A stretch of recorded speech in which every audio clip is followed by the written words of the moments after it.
Good morning and welcome to this week's edition of your favorite maritime total logistics and supply chain program, NAGAFF Cargo Watch. We are here again to discuss an important topic that has to do with the landlord of the port and its milestone achievements, and as observed by some stakeholders right after our news beats. Well, I am Ruth Sunday, your regular host, steering the ship this morning. Infrastructure, modernized terminals and harbors, clear access roads and seamless truck entry with smarter flow. Operational readiness is more than goal. Come back. Now the news. Reading the news this morning is Ruth Sunday.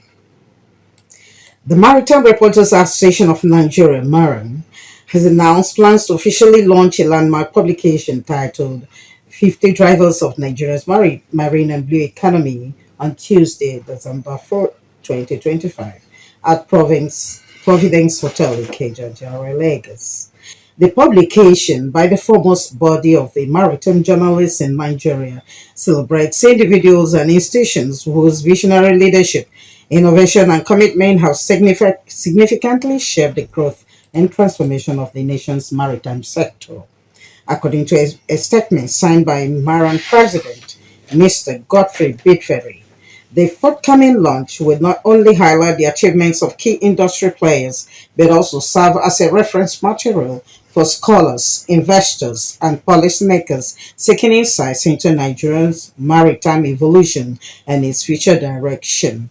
Mr. Bidferry noted that the book project represents months of careful research and editorial work by members of the association in comprehensive documentation of the contributions of stakeholders, agencies, and associations.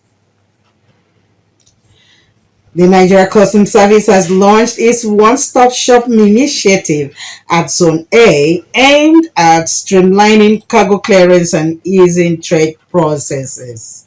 Speaking at the launch at Apapa Area Command, the Zonal Coordinator, Assistant Comptroller General of Customs, SCG, Comptroller Mohammed Babandide, described it as a technology-driven approach backed by the Bodogu digital platform, allowing real-time data sharing and seamless trade engagement.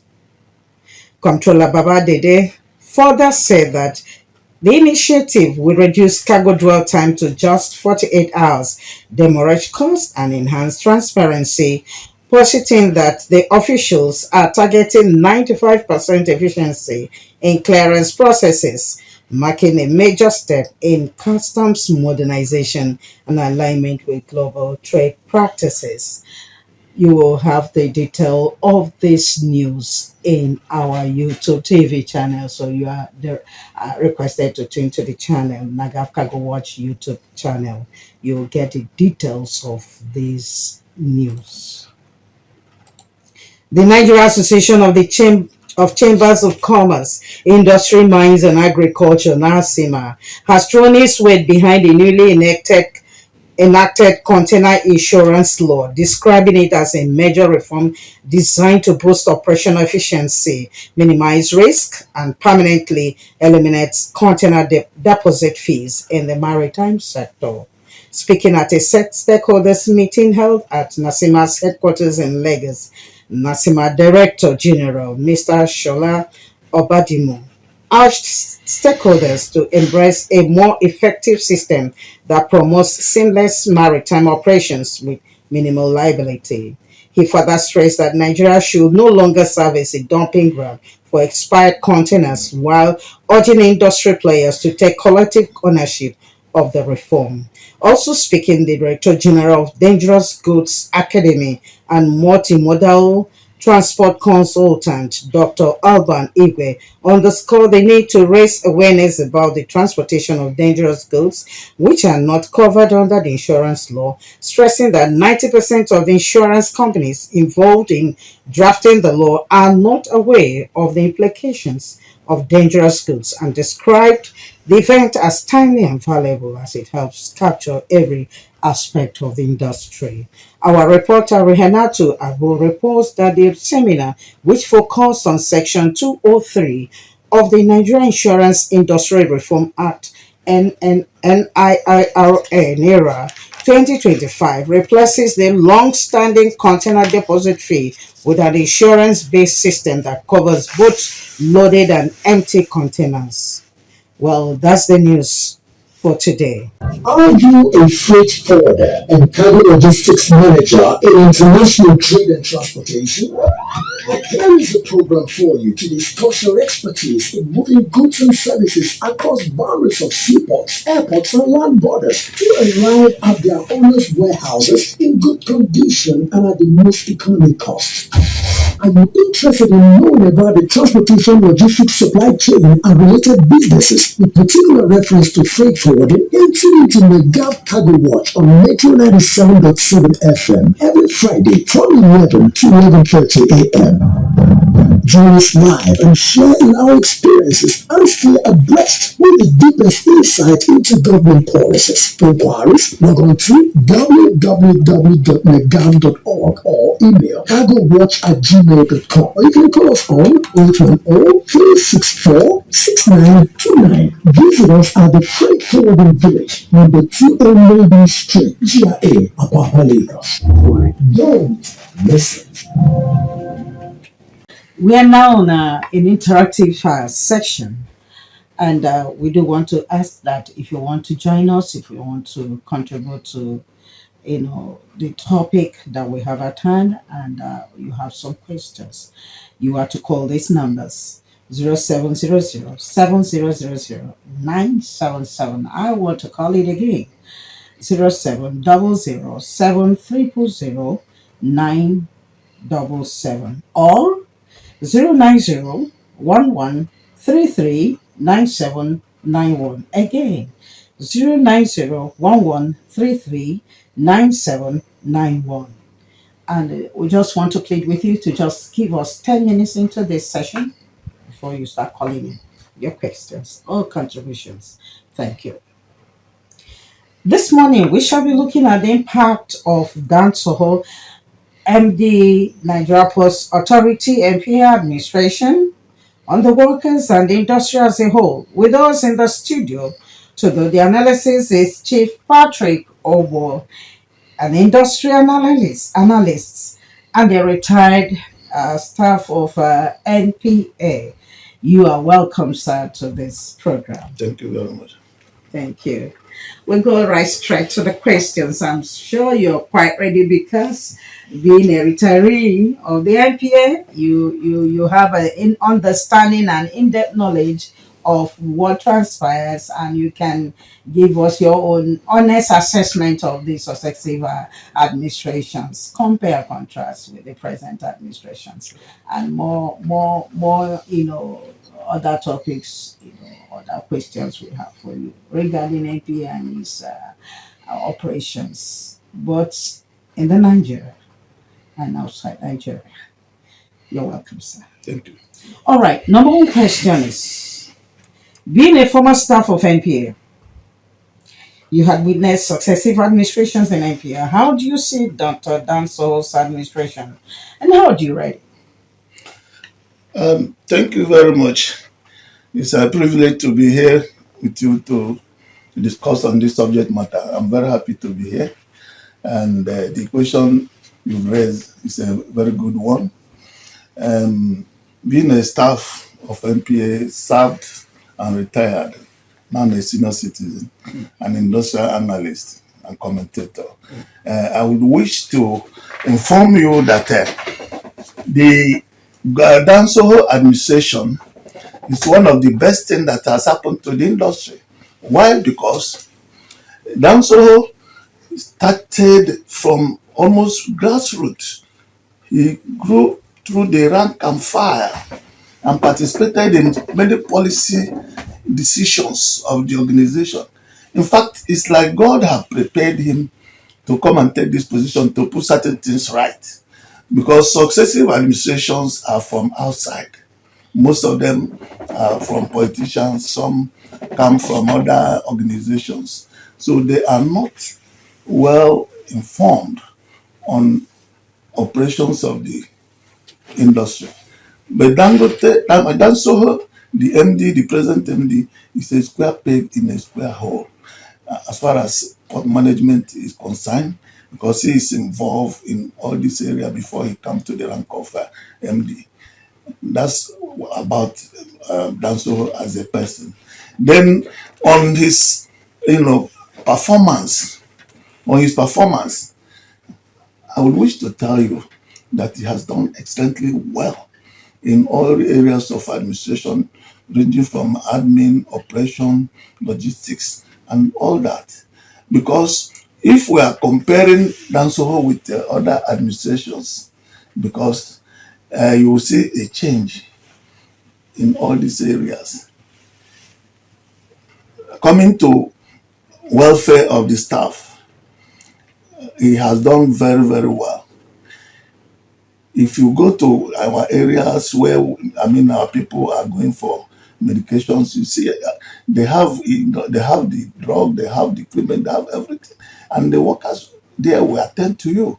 In the training program, you can see that the workforce have been trained, because Nanso knows the importance of all these areas, and he has prioritized it and created a lot of initiatives on how things will be moving, because he's an insider. So in logistics, he has made a very big impact in area of logistics. That is movement of trucks and every other thing in the port industry within, and the road connectivities. He has taken care of some of these things. So I would say that Danso as MD is a blessing to the industry, and he still has a lot to do international. He has done a lot at international space, and you can attest to that. He was made the chairman of MOCA. Among all the previous MDs, Made or elected? he was elected. Sorry, he was Okay. elected. All of that because of his performance at the international space. So he is Well, some say it's because the seat was reserved for Nigeria. no. If the seat is reserved for Nigeria, and you don't have all it takes to be in that seat, they will take it away. It's not a right. Yes, he has been making impacts in their meetings, and they have been contributing positively, even educating them, teaching them what some of them don't know. So that he was elected unanimously. So it's not that the post is given to you. You are a Nigerian here now. No, it doesn't go like that. So his contribution and knowledge is what earned him that election. Okay, that's from I can say your honest assessment of that's whole Yes. administration. But you've mentioned the area he has excelled some of the areas. You mentioned the area of welfare of staff, Yes. logistics, because I recall in some years past that we NPA had some kind of turbulency when it comes to workers and their welfare, a lot of protests, a lot of strike action. But in recent times, we've not seen such. That means that their welfare is really being taken good care of. Am I right? Yes. Okay. And you mentioned the area of logistics, that we're having free flow of traffic. Yes.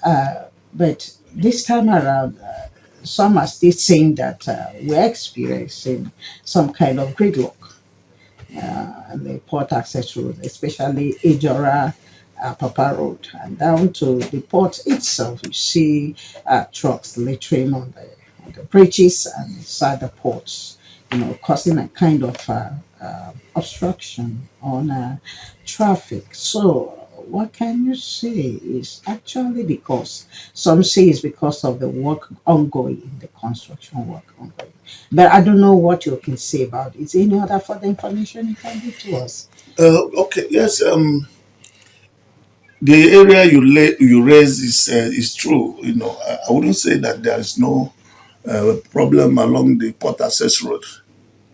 But recall that this problem of congestion in our port access road, that there are many factors that contribute to that.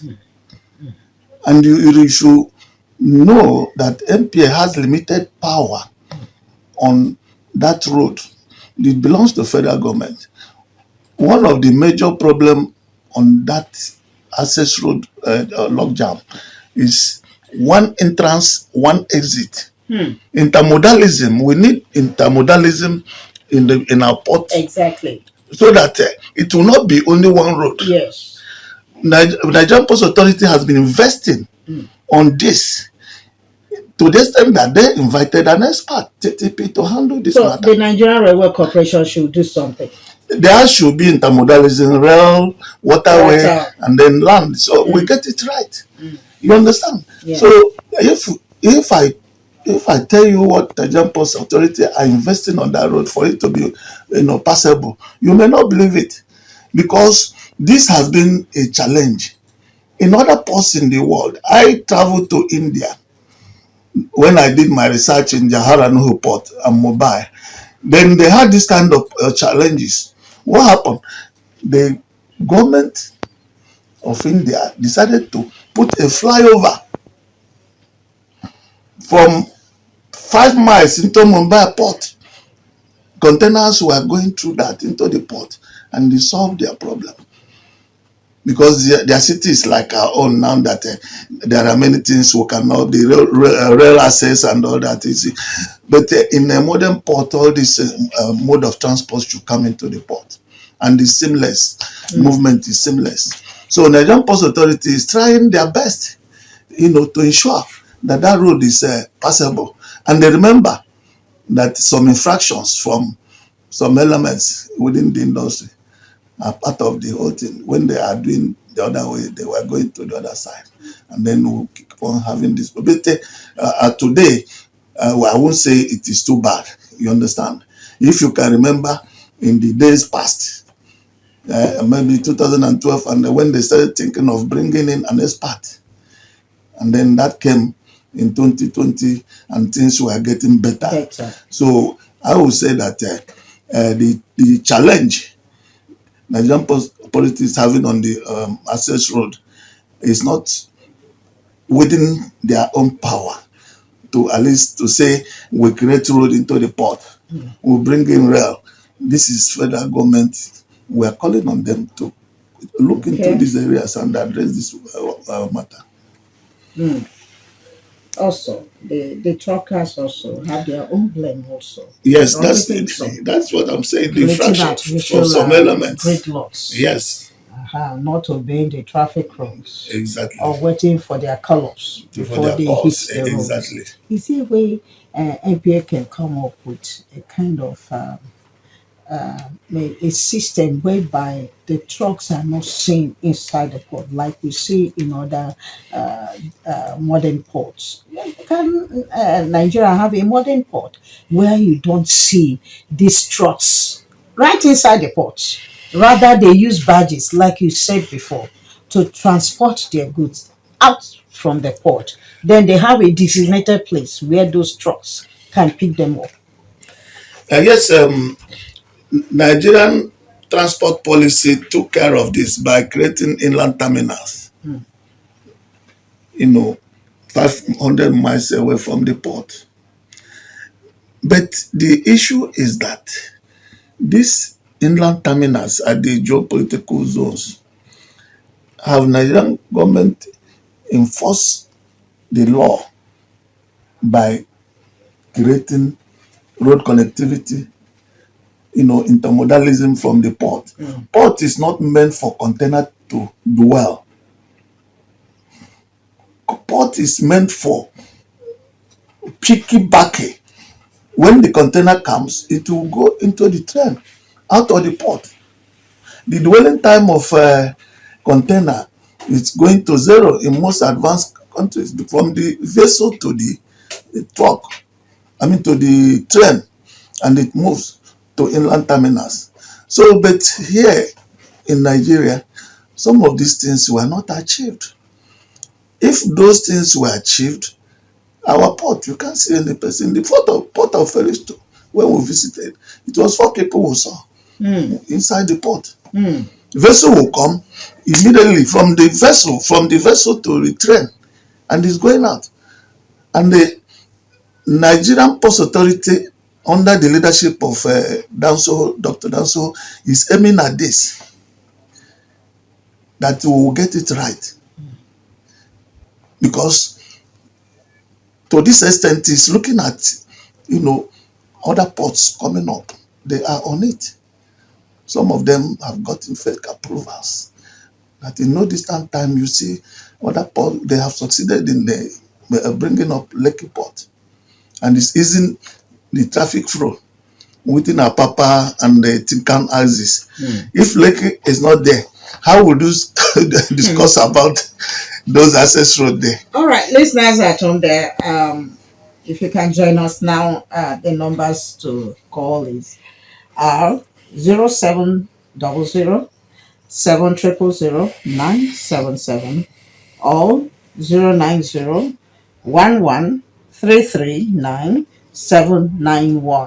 You can join us in this conversation.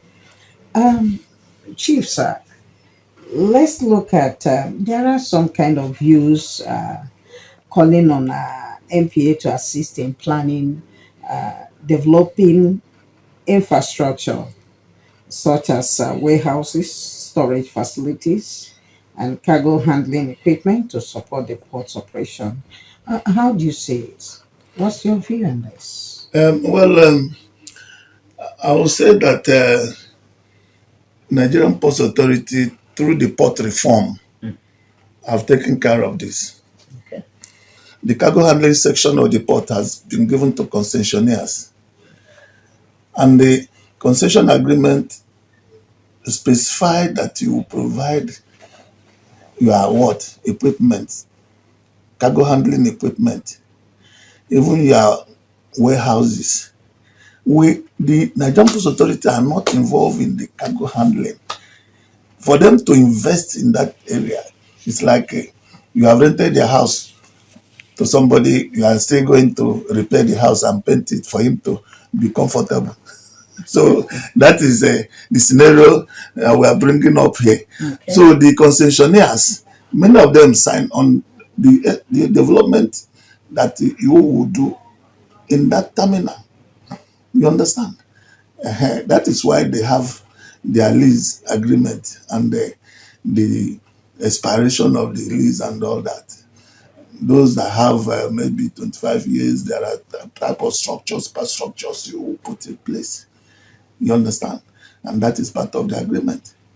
Those are for the 5 and they have serviceable things they have to do. So Nigerian Post Authority, where I worked, are not involved in building equipment within the concession areas. Okay. Rather, they can get into anything happening offshore. They will make sure that they provided everything that is needed for vessel to berth and discharge. That is the limit of Nigerian Post Authority in this area. It's purely the obligation of the concessionaires. Okay. All right. But NPA can still provide regulatory guidance and support to ensure compliance with national and international port standards, facilitating smooth operations and trade. Do you agree? Yes. That is why NPA ceded this area of cargo handling to them. Formerly, they were handling cargoes.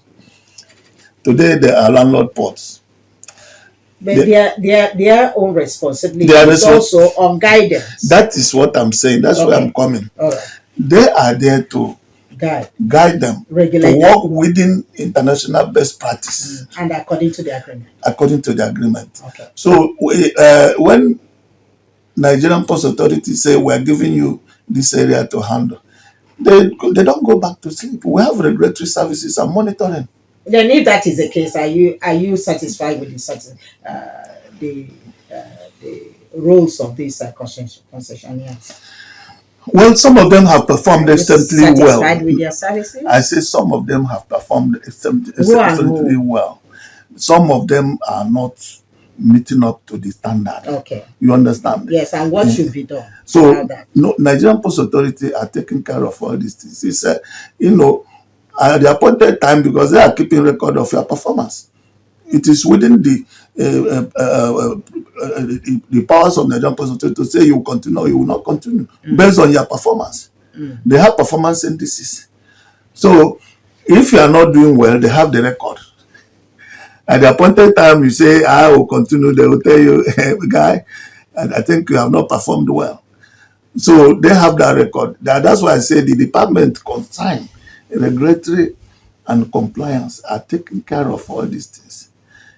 As they are there, they are not on their own that they should do anything. The eagle eye of the organization is there. Okay, what role can they play in the development of Oguta River? For that? Okay.